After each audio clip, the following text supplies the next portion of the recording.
Have you ever felt like your mind has a mind of its own? You know, one second you're trying to focus, and the next, boom, you're lost in a dozen different thoughts. It can honestly feel like you're trying to tame the wind itself. Well, it turns out that this is a problem thousands of years old. And today, we're diving into the Bhagavad Gita for a really practical lesson from Lord Krishna on how to manage that restless, turbulent mind. Let's see what this ancient wisdom has to teach us.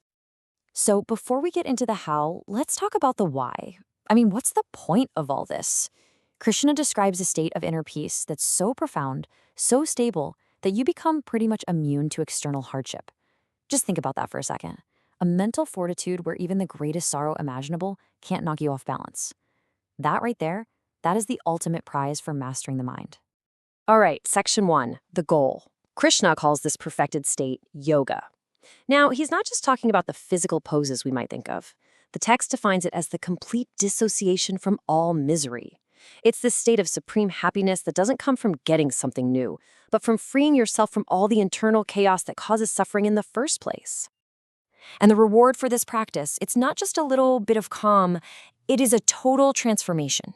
Your mind becomes peaceful, your passions are under control, and you start to feel this profound connection to everything and everyone, seeing the divine self in all beings. And the result of all that? A supreme, unending bliss that doesn't depend on anything external at all. Now that is a pretty compelling reason to take on the challenge, right? Okay, so how do we actually get there? This brings us to the practical how-to part of our journey. Krishna doesn't just show us this incredible ideal and say, good luck. No, he lays out a clear step-by-step method. And the key word here really is gradual. This isn't some quick fix. It's a patient, steady process.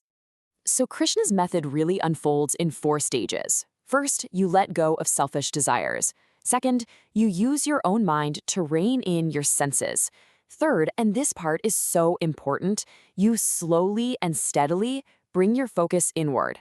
And fourth, probably the most practical advice of all, when your mind wanders, and believe me, it will wander, you just gently bring it back. Over and over again. There's no judgment, no frustration, just a continuous, gentle return to your point of focus.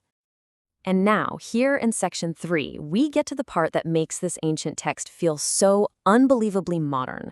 It's so relatable. After hearing all this, the great warrior Arjuna, who's basically our stand-in for all of humanity, raises his hand and voices the exact same doubt that is probably popping into your head right now. Arjuna pretty much says, Krishna, this all sounds fantastic in theory, but this state of perfect balance you're describing, I just don't see how it's possible. My mind is way too restless, it's too jumpy. He is speaking for every single one of us who has ever tried to sit still and meditate for more than 30 seconds. And then Arjuna just nails it with this incredible metaphor.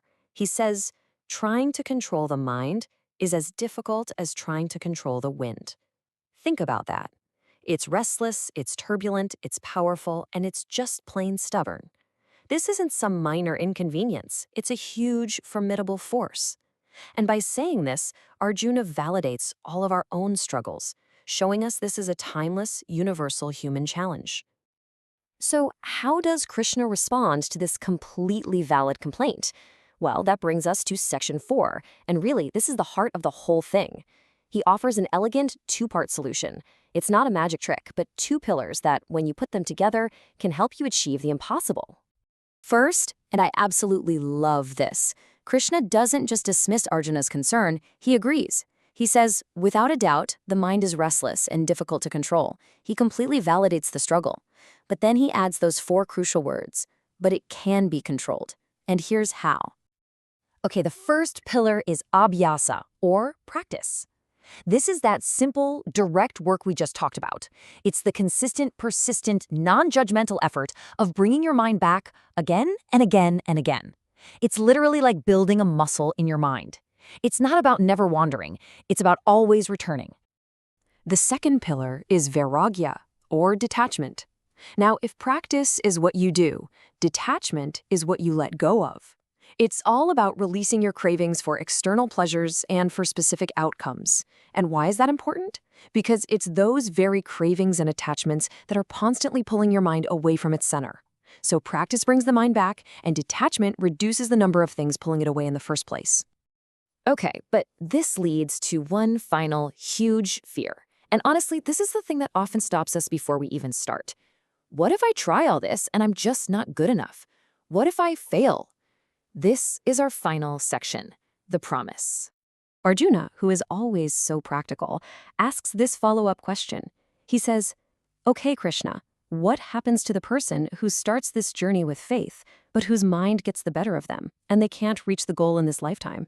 What happens to the so-called unsuccessful yogi?" He frames this fear so beautifully, so poetically. He asks, does he not perish like a scattered cloud? Just lost between the material world he tried to leave behind and the spiritual world he couldn't quite reach, with nothing to show for all his effort. It's a terrifying thought.